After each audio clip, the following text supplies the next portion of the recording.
اقبال کا دوسرا خط والد گرامی شیخ نور محمد کے نام ہے۔ یہ لاہور سے 3 جون 1920 کو لکھا گیا ہے۔ قبلہ و کعبہ السلام علیکم۔ قبلہ و کعبہ یہاں احتراماً والد کے لیے قبلہ و کعبہ سے مخاطب کیا گیا ہے۔ کہتے ہیں کہ آپ کا والا نامہ ملا، والا نامہ شفقت برا خط۔ شیخ نور محمد جو ان کے والد ہیں، یہ بہت ہی متقی اور خوف خدا اور عشق رسول سے سرشار شخصیت تھے، اور خاندان میں میاں جی کے لقب سے مشہور تھے۔ اقبال اپنے والد کے نام خط میں اپنے معاشرے کی روحانی بدحالی اور قحط الرجال کا ذکر کرتے ہوئے آغاز میں انہوں نے اپنے والد کی صحت کے حوالے سے لکھا ہے۔ ہم ڈیٹیل سے پڑھیں گے، اور آغاز کرتے ہوئے کہتے ہیں کہ الحمدللہ کہ آپ کی صحت اچھی ہے، اور مجھے یقین ہے اللہ تعالیٰ دیر تک آپ کا سایہ ہمارے سر پر قائم رکھے۔ بھائی صاحب نے اس سے پہلے کسی خط میں آپ کے انتظام خوراک وغیرہ کے بارے میں لکھا تھا۔ یہ طریق اچھا ہے اور اسی کو دستور العمل بنانا چاہیے۔ دستور العمل کا مطلب روزمرہ زندگی کا معمول بنا لینا چاہیے۔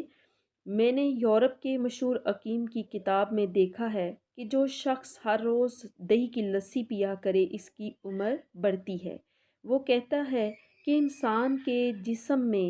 ایسے جراثیم ہیں جو قاطع حیات ہیں۔ قاطع حیات کا مطلب ہوتا ہے زندگی کو ختم کرنے والے، قاطع حیات یعنی زندگی کا خاتمہ کرنے والے، اور دہی کی لسی ان جراثیم کے لیے بمنزلہ زہر ہے۔ بمنزلہ زہر کا مطلب ہوتا ہے زہر کے مترادف ہے، اور یہی وجہ ہے کہ گاؤں کے رہنے والے لوگ شہریوں کی نسبتاً زیادہ طویل العمر اور تندرست ہیں۔ علی بخش نے کل مجھے بتایا کہ اس کی چچی کی عمر لمبی ہوئی۔ علی بخش اقبال کا وہ نوکر ہے جو شروع سے چھوٹی عمر سے لے کر آخر دم تک ان کے ساتھ رہا۔ تقریباً 40 سال تک اس نے اقبال کی خدمت کی، اور اقبال کہتے ہیں کہ مجھے علی بخش نے کل ہی بتایا ہے کہ ان کی چچی کی عمر جو ہے وہ طویل کیسے ہوئی، یعنی ان کا آخر عمر میں اس کا گزران کہتے ہیں زندگی بسر کرنا، یعنی کہ آخری عمر میں جس پر ان کا گزر اوقات تھا، گزر بسر تھی، وہ لسی ہے۔ کہتے ہیں کہ صبح زیادہ تر لسی پر تھا۔ ترش لسی تو شاید آپ کے لیے مفید نہ ہو، ترش کہتے ہیں کھٹی لسی کو، اور آپ کا گلا خراب ہے، البتہ میٹھے دہی کی لسی اگر آپ صبح پی جائے تو شاید مفید ہو، اس کا تجربہ بھی کرنا چاہیے۔ افسوس ہے کہ کوئی اچھا مکان رہنے کو نہیں ملتا۔ موجودہ مکان میں جوان لوگ تو بآسائش رہ سکتے ہیں، بوڑھوں کو تکلیف ہے، ورنہ بڑی خواہش تھی کہ سال کا زیادہ حصہ آپ کے پاس بسر کیا کرتے۔ یہاں اقبال اپنے والد کو ایک نصیحت کر رہے ہیں کہ اگر آپ، چونکہ انہوں نے یورپ کے حکیم کی کتاب میں بھی پڑھا ہے اور علی بخش نے بھی ان کو بتایا ہے کہ جو لسی کا استعمال کرے اس کی عمر بڑھتی ہے، کیونکہ کہا جاتا ہے کہ ہمارے جسم میں کچھ ایسے جراثیم ہیں جو ہماری زندگی کو جلدی ختم کرنے کا باعث بنتے ہیں، لیکن اگر ہم لسی کا استعمال کریں تو لسی جو ہے ان جراثیموں کے لیے زہر کے مترادف ہے۔ تو کہتے ہیں کہ اگر آپ، چونکہ آپ کا گلا خراب ہے اور آپ ترش لسی تو آپ کے لیے فائدہ مند نہیں، لیکن اگر آپ میٹھے دہی کی لسی صبح ناشتے کے ساتھ پی لیں تو یہ آپ کے لیے بہت ہی فائدہ مند ہوگی، اور اس کا تجربہ ضرور کرنا چاہیے۔ اور افسوس مجھے اس بات کا ہے کہ مجھے کوئی اچھا مکان رہنے کے لیے نہیں مل رہا۔ اور جس مکان میں میں رہتا ہوں یہاں جوان لوگ جو ہوتے ہیں وہ ان آسائشوں کے ساتھ تو رہ سکتے ہیں، لیکن بوڑھا ایک بزرگ جو ہوتے ہیں ان کے لیے ایسے گھروں میں رہنا تکلیف کا باعث ہوتا ہے۔ تو کہتے ہیں کہ میری ورنہ بڑی خواہش تھی کہ میں سال کا زیادہ حصہ آپ کے ساتھ بسر کرتا، کیونکہ ان کے والد جو ہیں وہ سیالکوٹ میں ہیں اور یہ خود لاہور میں ہیں، اور لاہور سے خط لکھتے ہوئے اپنے والد کو یہ بات بتا رہے ہیں کہ میری خواہش تھی کہ میں آپ کے ساتھ رہتا، لیکن کوئی اچھا مکان رہنے کے لیے نہیں ملتا۔ تو آگے چل کر لکھتے ہیں کہ ذرا ریل کا انتظام ٹھیک ہو جائے تو انشاءاللہ آپ کی قدم بوسی کے لیے حاضر ہوں گا۔ قدم بوسی یعنی آپ کی خدمت کے لیے حاضر ہوں گا۔ ڈاکٹر عبداللطیف نے آپ کے دانت بنائے تھے، اگر وہ خراب ہو گئے ہوں تو ان کو ڈاک میں بھیج دیجیے، کیونکہ یہ مصنوعی دانت ہیں اور مصنوعی دانتوں کے حوالے سے کہتے ہیں کہ اگر وہ خراب ہیں تو ان کو ڈاک کے ذریعے آپ بھجوا دیجیے، پھر مرمت کروائے جائیں گے۔ اگر وہ اگر قابل مرمت بھی نہ ہوں تو لکھیے، ڈاکٹر عبداللطیف کو سیالکوٹ بھیج دوں گا کہ وہاں جا کر آپ کے دانت بنا دیں۔ باقی خدا کے فضل و کرم سے خیریت ہے، گھر سے سب آپ کی خدمت میں آداب لکھواتی ہے۔ آخر میں وہ اپنے گھر کے حالات و واقعات سے آگاہ کرتے ہوئے کہتے ہیں کہ یہاں سب خیریت ہے، اور گھر کے ان کے بچوں اور ان کے بیگم کی طرف سے وہ آداب لکھوا رہے ہیں۔ نیکسٹ کہتے ہیں کہ روحانی کیفیات کا سب سے بڑا ممد و معاون تعاون کرنے والا، یعنی مدد کرنے والا، یہی کھانے پینے کی چیزوں میں احتیاط ہے۔ یعنی نبی کریم صلی اللہ علیہ وآلہ وسلم کی ساری زندگی اس بات کا ثبوت ہے۔ میں خود اپنی زندگی کم از کم کھانے پینے کے متعلق اس طریق پر ڈھال رہا ہوں۔ دنیا کے حالات اور عام لوگوں کے حالات ایسے ہی ہیں، ان کی طرف توجہ کرنا چاہیے۔ عام لوگوں کی نگاہ بہت تنگ ہے، میں ان میں سے بیشتر حیوانوں کی زندگی بسر کرتے ہیں۔ اب یہ جو پیراگراف ہے اس میں روحانیت کے اعتبار سے انہوں نے اپنے والد کو آگاہ کیا ہے، اپنے معاشرے کے لوگوں میں روحانیت کی کمی کیسے ہے۔ تو اسی حوالے سے مولانا روم کا ایک واقعہ لکھتے ہیں کہ ایک جگہ وہ لکھتے ہیں کہ چراغ لے کر تمام شہر میں پھرا کہ کوئی انسان نظر آئے، مگر نظر نہ آیا، اور موجودہ زمانہ تو روحانیت کے اعتبار سے بالکل تہی دست ہے۔ تہی دست کا مطلب ہے خالی ہاتھ، اور اس میں اسی واسطے اخلاص، محبت و مروت، یکجہتی کا نام و نشان نہیں رہا۔ آدمی آدمی کا خون پینے والا اور قوم قوم کی دشمن ہے۔ یہ دور انتہائی تاریکی کا ہے، لیکن تاریکی کا انجام سفید ہے۔ کیا عجب کہ اللہ تعالیٰ جلد اپنا فضل کرے اور بنی نوع انسان کو پھر ایک دفعہ نور محمدی عطا کرے۔ بغیر کسی بڑی شخصیت کے اس دنیا کی نجات نظر نہیں آتی، زیادہ کیا عرض کروں، خدا کا فضل ہے۔ اب یہاں اقبال روحانیت کے اعتبار سے بہت فکر مند رہتے تھے، بہت کرتے تھے، اور اس حوالے سے وہ اپنے والد کو آگاہ کر رہے ہیں کہ معاشرے کے لوگ حیوانوں کی زندگی بسر کر رہے ہیں، زندگی کے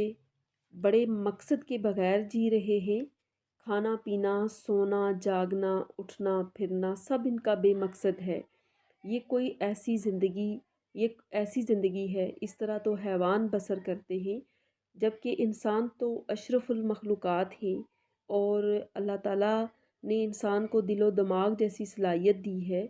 اور انسان ان جذبات و احساسات سے لبریز ہو تو دماغ کی اعلیٰ صلاحیتوں اور افکار کو استعمال میں لاتے ہوئے اپنی زندگی کو سنوار سکتا ہے۔ اور اقبال یہاں کہتے ہیں کہ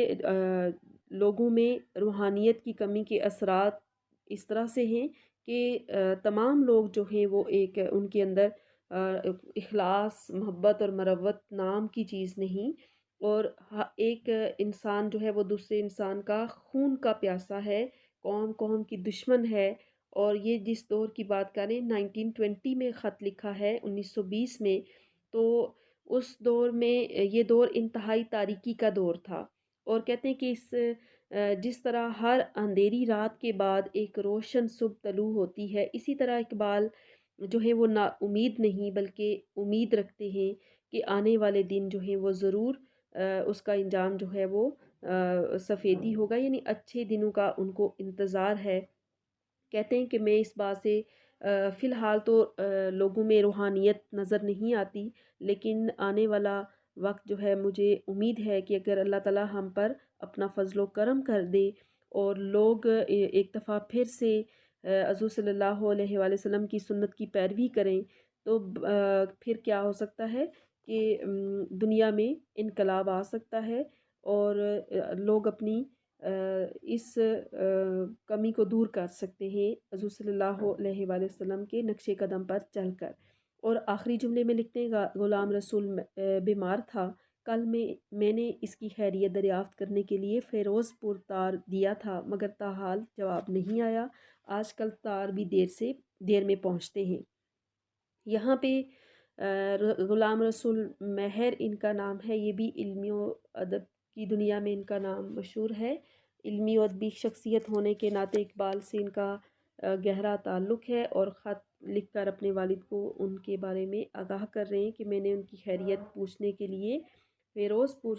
تار بھیج دیا تھا۔ یہ چونکہ فیروز پور میں رہتے ہیں تو تار پرانے زمانے میں ارجنٹ میل سروس ہے، اور کہتے ہیں کہ لیکن اب تک ان کا جواب نہیں پہنچا، اور آج کل جو ہے یہاں پہ طنزیہ انداز سے کہتے ہیں کہ تار بھی دیر سے پہنچتے ہیں۔ عزیز طلباء، یقیناً آپ کو یہ خط اچھی طرح سمجھ آ گیا ہوگا، اس کو یاد کیجئے۔ یہ خطوط بھی بہت امپورٹنٹ ہیں نثر کے اعتبار سے بھی، اور اس میں ایم سی کیو ٹائپ اور شارٹ کوسچن کسی طرح سے بھی کوئی نہ کوئی سوال پیپر میں ضرور آتا ہے۔ تو اس کے بعد نیکسٹ جو ہے اس کی ایکسرسائز کے سوالات ہیں، وہ بھی آج ہی ہم حل کر لیتے ہیں۔ سوال نمبر 1 ہے، اقبال نے کھانے پینے کے معاملے میں حضور صلی اللہ علیہ وآلہ وسلم کی کیا سنت بیان کی ہے؟ تو اس کا آنسر نوٹ کریں، اپنی نوٹ بک بالکل ریڈی کر لیجئے اور لکھنا سٹارٹ کریں۔ علامہ اقبال نے اپنے والد شیخ نور محمد کے نام خط میں کھانے پینے کے معاملے میں رسول اللہ صلی اللہ علیہ وآلہ وسلم کی یہ سنت بیان کی ہے کہ آپ صلی اللہ علیہ وآلہ وسلم کھانے پینے کی چیزوں میں بہت احتیاط کرتے تھے۔ آپ صلی اللہ علیہ وآلہ وسلم کبھی بھی پیٹ بھر کر کھانا نہیں کھاتے تھے۔ کوسچن نمبر 2 ہے، اقبال انجمن کے مستقر کے لیے لاہور کے انتخاب پر کیوں زور دیتے ہیں؟ آنسر نوٹ کیجئے۔ اقبال نے مولوی عبدالحق کو یہ مشورہ دیا کہ انجمن کا صدر دفتر لاہور ہونا چاہیے، کیونکہ یہاں مسلمانوں کی آبادی زیادہ ہے، اور مستقبل میں مسلمانوں کو اپنے تحفظ کے لیے جو لڑائیاں لڑنا پڑیں گی ان کا میدان بھی پنجاب ہی ہوگا، اور اس کے علاوہ لاہور میں ایک پبلشنگ سینٹر ہے، اردو سے متعلق آپ جو پبلشنگ ہاؤس قائم کرنا چاہتے ہیں اس کی کامیابی بھی لاہور میں ہی ہے، اور یہاں کے لوگ سادہ دل صحرائیوں کی طرح ہیں جو دوسروں کی باتوں کا جلد اثر قبول کرنے والے ہیں۔ یہ اس کا آنسر ہے۔ اس کے بعد کوسچن نمبر 3 ہے، روحانیت کی کمی سے معاشرے پر کیا اثرات مرتب ہوتے ہیں؟ اس کا آنسر نوٹ کیجئے۔ اپنے خط میں اقبال روحانیت کی کمی کے اثرات کے حوالے سے لکھتے ہیں کہ روحانیت کی کمی سے معاشرے میں اخلاص، محبت اور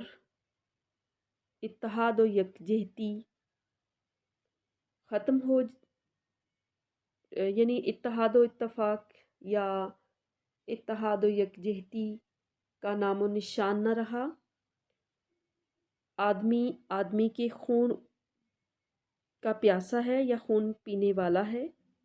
اور قوم کی دشمن ہے، اور یہ دور انتہائی تاریکی کا ہے۔ اس کے بعد آگے جو سوال نمبر 4 ہے،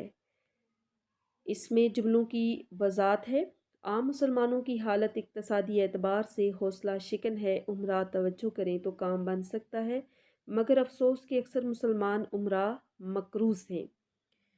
اس کا مطلب یہ ہے کہ اردو کانفرنس میں چونکہ مولوی عبدالحق کے نام پیش آنے والے جو مسائل تھے ان کے حوالے سے وہ لکھتے ہیں کہ اردو کانفرنس میں سب سے بڑا جو مسئلہ زیر غور آنے والا ہے وہ فنڈ کے حوالے سے ہے، اور انجمن اردو کے لیے فنڈ کہاں سے آئے گا، کیونکہ آج کل عام مسلمانوں کی جو اقتصادی اور معاشی حالت ہے وہ اتنی حوصلہ افزا نہیں، اور دوسرا انجمن کی جو مالی اگر عمرہ انجمن کی مالی مدد کر سکیں تو شاید بات بن سکے، لیکن جو عام مسلمان ہیں ان کی مالی حالت جو ہے وہ خراب ہے اور وہ ایسا نہیں کر سکتے، اس لیے بدقسمتی سے امیر طبقہ بھی ایسا ہے جو اکثر ان میں مقروض ہے، یعنی قرض سے اپنی زندگی بسر کر رہے ہیں، قرض لے لے کر۔ اس کے بعد نیکسٹ جو جملہ ہے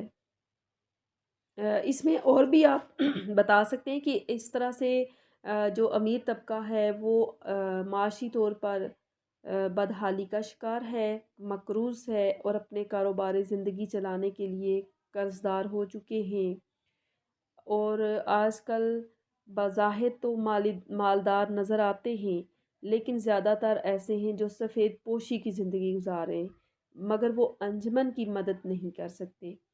اس کے بعد جو سیکنڈ ہے، یہ دور انتہائی تاریکی کا ہے لیکن تاریکی کا انجام سفید ہے، کیا عجب اللہ تعالیٰ اپنا فضل کرے۔ اس میں اقبال مولوی عبدالحق کے نام خط میں لکھتے ہیں کہ ہم مسلمانوں کی جو حالت ہے وہ بہت ہی پست ہے، بہت خراب ہے، ہم اپنی زندگی کی بدترین تاریکی کے دور سے گزر رہے ہیں جس میں صرف مایوسی ہی مایوسی ہے، اور جس دور کا یہ خط ہے اس دور میں لوگوں میں اخلاص، محبت و مروت اور یکجہتی نام کی چیز نہیں تھی، آدمی آدمی کے خون کا پیاسا تھا اور قوم قوم کی جانی دشمن تھی۔ ان حالات کو اقبال دیکھ رہے تھے اور اس وجہ سے کہتے ہیں کہ ابھی تو تاریکی کا دور ہے لیکن آپ مایوس نہ ہوں، کیونکہ ہر اندھیری رات کے بعد ایک روشن صبح ضرور طلوع ہوتی ہے۔ اگر مسلمان متحد ہو جائیں تو اس تاریکی کے دور سے اللہ تعالیٰ کے فضل و کرم سے وہ آسانی کے ساتھ نکل سکتے ہیں، یعنی اچھے دنوں کی انہیں امید ہے۔ اس کے بعد ہے اگلا سوال، میری لسانی عصبیت دینی عصبیت سے کسی طرح کم نہیں۔ اس کی وضاحت دیکھیے، اقبال اپنے والد کے نام خط میں لکھتے ہوئے یہاں پہ مولوی عبدالحق کے نام جو خط لکھا تھا اس میں انہوں نے بتایا تھا کہ میری لسانی عصبیت دینی عصبیت سے کسی طرح کم نہیں۔ وہ کہتے ہیں کہ جس طرح مذہب اسلام کو پوری دنیا کے مذاہب میں بہتر اور کامل سمجھتا ہوں اور اس پر میں عمل پیرا بھی ہوں، اسی طرح میں اپنی قومی زبان اردو کو بھی باقی دنیا کی تمام زبانوں کی نسبت اچھا سمجھتا ہوں اور اس کے فروغ کے لیے ہر قسم کی قربانی دینے کے لیے تیار ہوں، اور اردو کے فروغ کے لیے آپ کی کوششوں کو بھی سراہتا ہوں۔ نیکسٹ آخری جو ہے وہ کہتا ہے کہ انسان کے جسم میں ایسے جراثیم ہیں جو قاتل حیات ہیں اور دہی کی لسی ان جراثیم کے لیے بمنزلہ زہر کے ہے۔ یہ اقبال اپنے والد کے نام خط میں ان کی صحت کے حوالے سے چند تجاویز پیش کرتے ہوئے کہتے ہیں کہ دہی کی لسی ایک ایسا مشروب ہے جو صحت کے لیے بہت مفید ہے، کیونکہ میں نے یورپ کے ایک مشہور حکیم کی کتاب میں لسی کے فوائد کے بارے میں پڑھا ہے کہ انسانی جسم میں کچھ ایسے جراثیم ہیں جو زندگی کو ختم کرنے کا باعث بنتے ہیں، اور دہی کی لسی میں یہ خاصیت ہے کہ وہ زندگی کے ختم کرنے والے ان جراثیموں کو ختم کرتی ہے، اور لسی ان جراثیموں کے لیے زہر کے مترادف ہے۔ اس لیے میں آپ کو مشورہ دیتا ہوں کہ آپ میٹھے دہی کی لسی کا ضرور تجربہ کریں۔ ٹھیک ہے، یہ آپ تمام سوالات کے جوابات کو اچھی طرح سے ذہن نشین کر لیجئے۔ یہ ہمارا اس خطوط مکاتیب کا آخری ٹاپک تھا، آج یہ کمپلیٹ ہو چکا ہے۔ اب ہم نیکسٹ کسی نئے لیکچر کے ساتھ حاضر ہوں گے، تب تک کے لیے اللہ حافظ۔